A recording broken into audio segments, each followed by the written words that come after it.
Alright, so I'm gonna put some paper up against, along the bottom on the floor against the baseboards. First thing I'm gonna do is sweep out any of this crap that was left over from floor and baseboard install.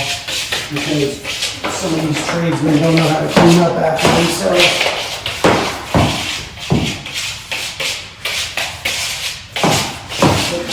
Good sweep.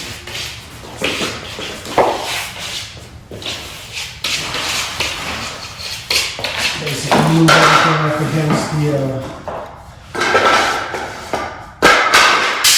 so when buttoning up paper, I like to start in the middle of the wall like this. This way I just one continuous piece of paper for the whole perimeter. Once I get it into the corner like so, I just turn it.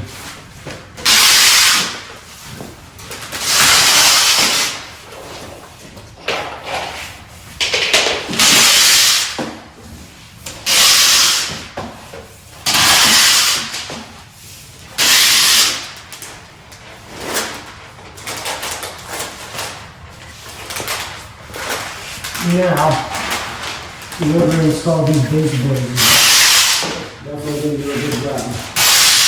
So, we're going to do the best we can to make them look better.